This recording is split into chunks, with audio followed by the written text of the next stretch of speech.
Welcome to the HEARTS Entwined podcast. In this podcast, we'll be having discussions around the secrets which attract lasting, healthy, fulfilling relationships, creating a healthy mindset, and what women should know and understand about men. Introducing your host, Lyn Smith, the Queen of Hearts, relationship expert, trainer, speaker, and best-selling author of the Cupid's Bow technique. Lyn's mission is to have a positive impact in reducing divorce, domestic violence, and suicide. Welcome to the HEARTS Entwined podcast. This is your host, Lyn Smith, the Queen of Hearts. And today, listeners, I've got a lovely lady from the USA. Her name is Lucinda Testo. Welcome, Lucinda. Thank you, Lyn. Thank you for having me. Now, Lucinda, you're a divorce recovery coach. And in today's episode, we're going to be talking about what you specialize in, and that is the move on method around divorce. So before we get stuck into that, just tell the audience a little bit about yourself. Sure. So I've actually been a psychotherapist for almost 19 years, and I have a psychotherapy private practice where I see a lot of people who are in that contemplative stage of divorce. And a few years ago, I decided to branch off and create a second business, which is the divorce recovery coaching, because I could have a further reach. And I just really love doing the work of kind of helping women rebuild their life, after sometimes the devastation of divorce, sometimes the relief of divorce. And so, I absolutely love what I do. And is this based, I suppose your love and attraction for this particular area of work, is this based on any of your personal experiences yourself? It absolutely is. I got divorced when my kids were super young. I got separated when my son was 4 and my daughter was 8 months old. And we divorced probably about 4 or 5 months after that. And so I was a single mom to 2 very small kids for about 4 years. And what was really tough for me is I come from a family where nobody really got divorced. My parents had been married for over 50 years. And it was interesting, as I was going through my divorce, I tended to attract a lot of people kind of going through the same thing that I was going through in my therapy private practice. And I found that I just loved working with that population. So that is kind of how I got started. So I have the professional experience and the personal experience. As I think a lot of us coaches do. Absolutely. I often refer to our mess becomes our message. Right? Oh, I love that. I love that. Okay. So the move on method then, Lucinda, tell us more about that. So doing this work for years, right? First in my therapy practice and then in coaching, I kind of found that I kept kind of suggesting the same strategies like over and over and over and over. And I was like, I wonder if I can put this all together, right? And come up with kind of like a streamlined way of helping women. And so I did, and I called it the Move On method. So Move On is an acronym for kind of the transformational journey that I help women through from kind of that feeling kind of stuck and lost after divorce to, right, feeling kind of more confident and maybe ready for new love, maybe not. But feeling more confident and even excited about the next chapter in their life. Excellent. I'm loving what you're doing because it's so important, isn't it, to not get bogged down with thinking that you'll never find love again if that's something that you do want going forward, but also not get bogged down with beating yourself up for not being successful in your previous relationship. Definitely. Yeah, I find after divorce, right, lots of, at least in the United States, it's women who primarily initiate the divorce. And I want to say it's close to 70% and even higher if they're college educated. So, but even when you choose divorce, there's still kind of that, disappointment around losing the quote unquote happily ever after that you thought you'd have. Right. Yes. So even if it's the right move, it's still a loss. There's still a grief process. And then you have the women who didn't want the divorce, right? And those women there tends to be more like devastation and like, how am I going to go on, and things like that. So I really try and meet my clients where they're at with their unique circumstances. But usually when they come to me for coaching, they're all like kind of stuck in some way. And so that's why like the M in the Move On method stands for managing the muck and mastering their mindset, right? So people are usually kind of ruminating about the past, like, oh, maybe if we had tried couples counseling one more time, or if only my partner could have just stepped up and been the person I needed them to be, or maybe I was too picky, or maybe I was too needy, right? Like you get stuck there, and it makes it hard for them to kind of move forward.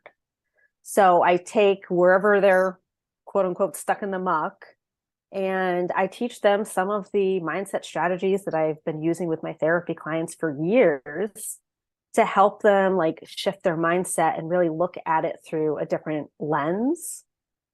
And I think it's super important for people to reflect on the past, right? Because we want to learn from it. If we don't take the lessons, we're going to repeat the same patterns. Absolutely. Yeah. Right. So reflect on like, where did the breakdown happen? Like, what was your part in it? Right. There's two people in that situation. Like, how did you contribute? What do you want to do differently moving forward? And so this is, I think, a really important process, and you can't really do much work until this work is done, because you have to kind of reflect on it so you can accept it, so you can start your post-divorce rebuild. And know that you are not a failure because that relationship didn't succeed. I think today there's a high expectation, and maybe it's down to the vows that we say when we're getting married, that till death us do part. I think that needs to change, because Agreed. most, we'll do our best within the relationship to make it work, because I think it puts pressure on the relationship right from the start, and a lot of the times it's an unrealistic scenario for most couples, isn't it, to actually go through the whole of their lives together in just that one relationship. I agree, and I think people tend to stay excuse me, in unhappy or unhealthy marriages for maybe longer than they should, because of those vows, right? And because of like the social stigma that's placed on divorce, and people worrying that they're going to be a failure if they move forward with divorce, and the judgments and all of that other stuff. But staying in a situation where you're not happy or it's not healthy is no way to live. Life is too short. Yeah. I'm not saying don't try, right? Absolutely, do the couples counseling or the, relationship coaching to see if you can make it work. But then if it really just isn't, and you both, could be happier, it's okay to release the relationship. Yeah, absolutely. 100% agree with that. So the next part of the acronym then, the O, what does that stand for?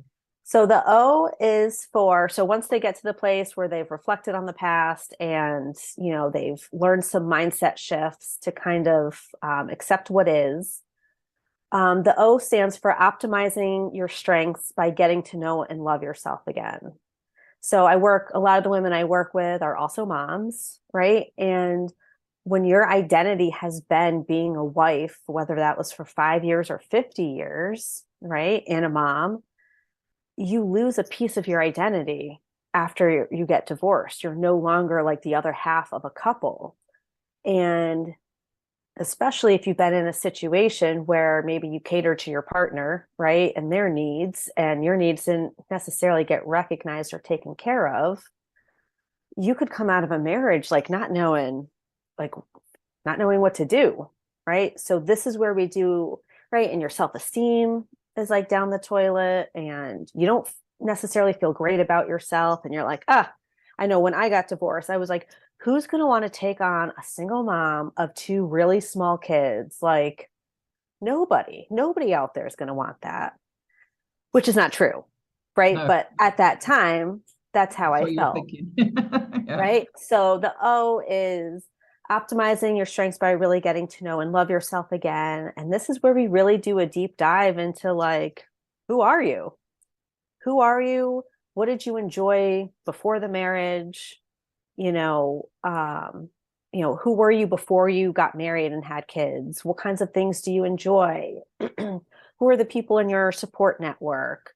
What kinds of things do you want to do in your life? We really focus on like redefining their new identity as a single woman and mom. And that obviously is going to contribute massively to their confidence and self-esteem going forward. It does. But this is also like in the move on method, this is the one that I find women struggle most with, right? Because I do a lot of like digging and like what are some things you're good at? What are some things that make you feel proud? And people really are like I can't think of anything. So and it's the case that we can usually think of things that we don't like about ourselves or don't want, but have to have somebody else usually help us find what we do love and want and what we are great at. Yeah. Yeah. And sometimes I have them interview your mom or your sister or your best friend. Like have them tell you what they love and appreciate about you. Sometimes that kind of gets the juices flowing and then they can start coming up with stuff. Excellent. Love that. So the next one, the V. V is to visualize and gain clarity around what they want to create next in their life. So oftentimes we come out of divorce and now we're like, now what? Like, what is my life going to look like? Like, is this it? Like, am I going to be sad and alone and, desperate for love for the rest of my life? And it's interesting because when I ask the women I work with, what do you see for your life moving forward? Most of them have absolutely no idea. And that's okay, right? Like you just had this major life event happen. It's okay if you don't know, but let's figure it out, because in order to move forward in life, it helps if we have a roadmap, right? To kind of help us get there. And so, I have a couple of different strategies that I use to help them assess where they are now. And, I call it like the reverse engineering strategy, where I kind of help people work backwards to get clearer about what they want their life to look like and feel like moving forward. So then I can help them map out strategies to start moving in that direction. Excellent. Otherwise, we just end up at that crossroads, just looking in all the different directions, wondering what to do and where to go, don't we? Right. It's like you're just spinning around, oh, where do I go? Where do I go? Okay. So the next letter, the E. The E is embrace the possibilities. So oftentimes, we like to stick with what feels safe. Right. And sometimes what feels safe is hanging out at home on a Friday night, binge watching Netflix, and that's fine. But to really break out of that, friendships is a huge thing that changes after divorce, right? Oftentimes people have couple friends that they were friends with while they were still married. And then through the divorce process, sometimes, right, people are like, oh, you got divorced, and it just creates a weird dynamic, who's siding with which side of the couple. And so lots of times friendships change. So that's kind of one scenario. Another scenario is all of my friends are still married and they're super supportive, but they just don't get what I'm going through. And so in those situations, it's kind of all right, we have to push you outside of your comfort zone to start making some new connections. What are some things that you've always wanted to do, but you never had time for? And so embracing the possibilities is really just kind of thinking and dreaming big, right? Create a bucket list, figure out what cool things, what have you always wanted to try that you know, like you were either too scared for or didn't have the time for. For me, this is gonna make you laugh. I've always wanted to try hip hop dancing. Really? Yeah, I can buy into that. Yeah, I can I was resonate. like, that would be so much fun. So come up with that stuff, and then we kind of work on like, so how do we get you over the hump to like try one of these things? Excellent. Yeah, I mean, I found I was married for 23 years to my ex-husband, and I found, it, like you said, the friendship dynamic really did change, and a lot of my friends who were still married in what I thought was happy relationships felt threatened about the fact that I was now single. Exactly. Yeah, yeah, Exactly.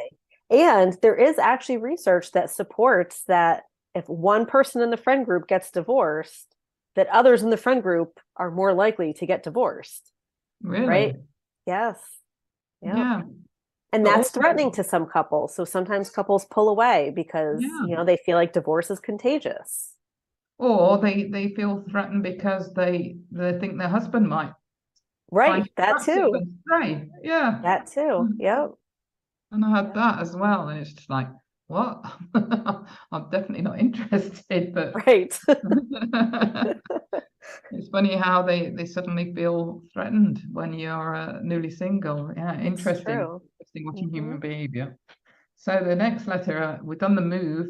So the move on method would be the next O in the acronym. Yeah. So the next O stands for own those boundaries. Um, I feel like women are often socialized, right?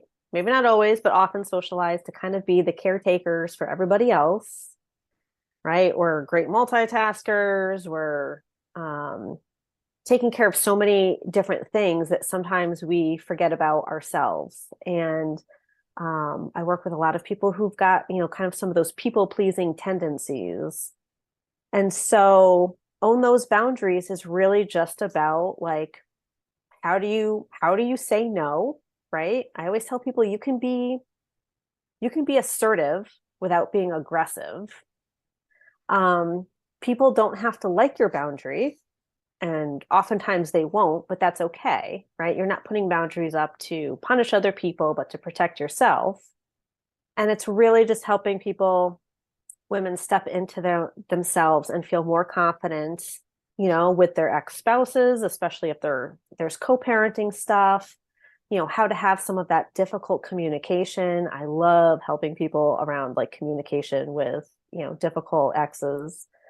Um, but really like putting boundaries up, knowing when to walk away, knowing when to, step forward and, put a boundary in place. So the second O in the move on method is about like owning those boundaries. And it's really good actually to have boundaries. I mean, I found I was guilty of not having very high boundaries in terms of what I've learned about my relationship dynamics, and you actually get a lot more respect from your partner by having boundaries in place. I've found rather than being a doormat. Right. I would agree. I would agree.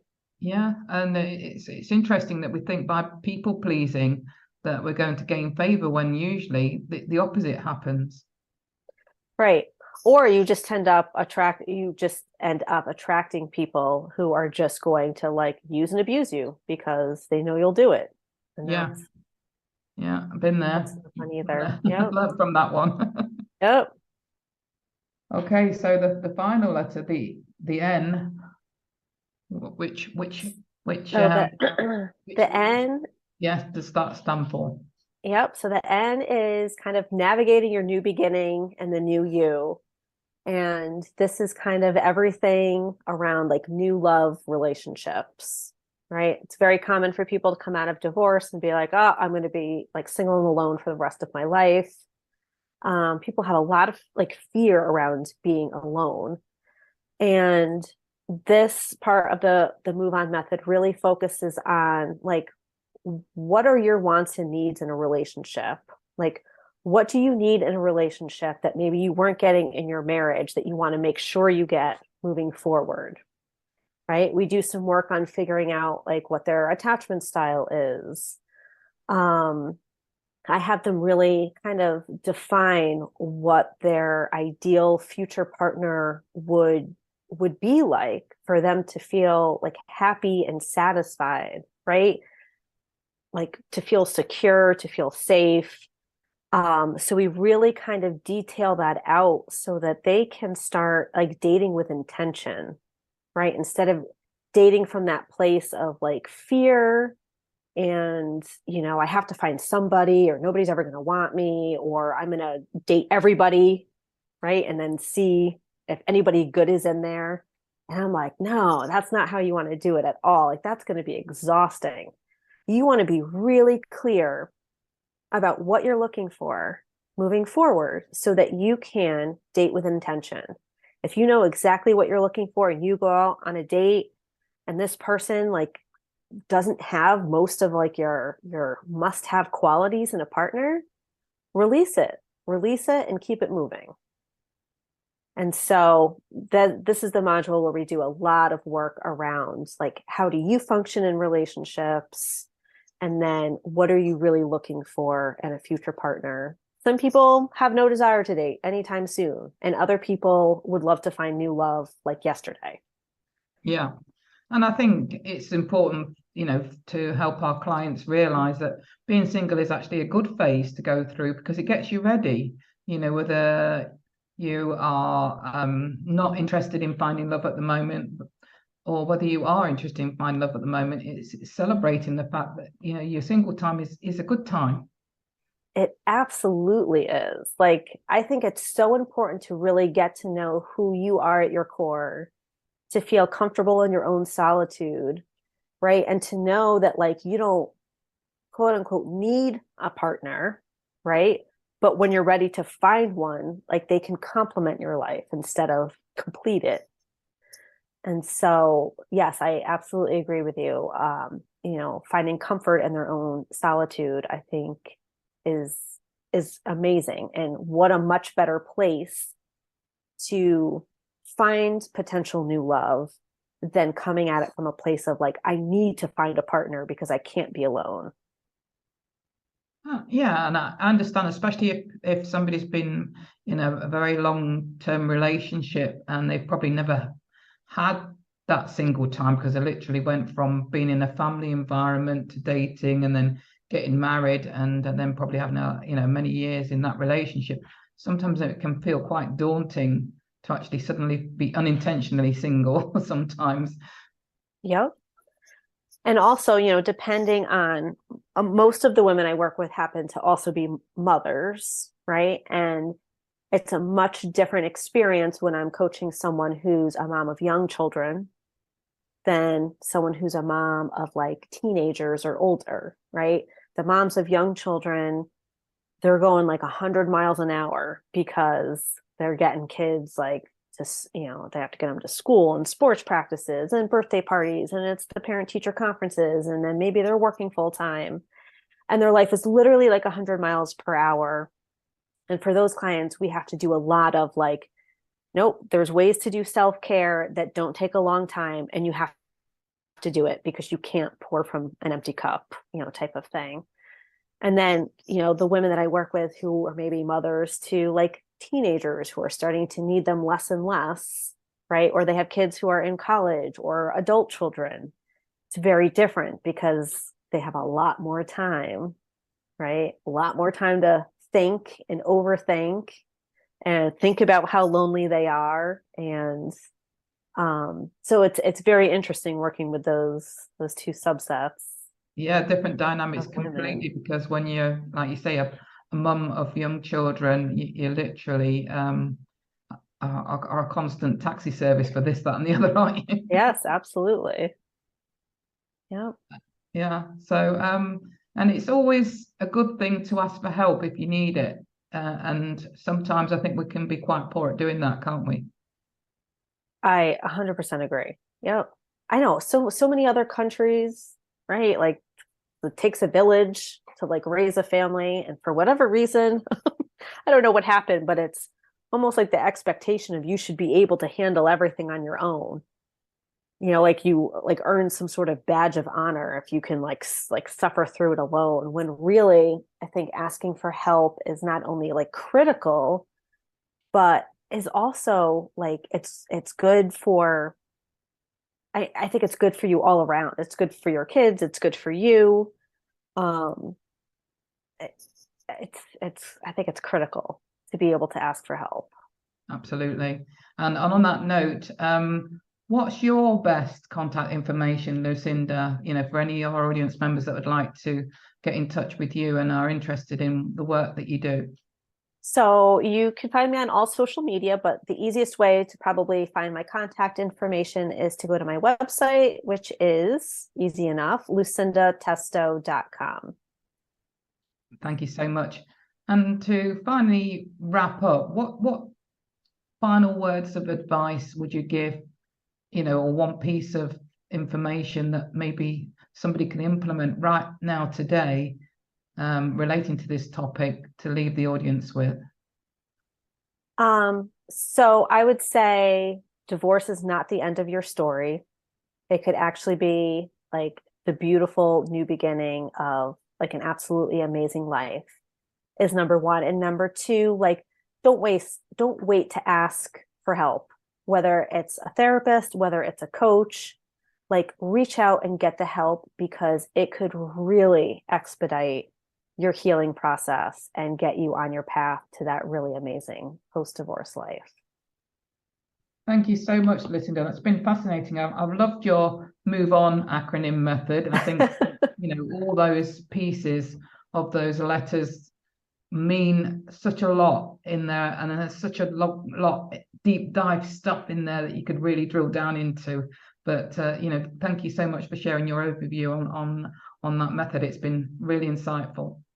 Yes, thank you for having me on, Lyn.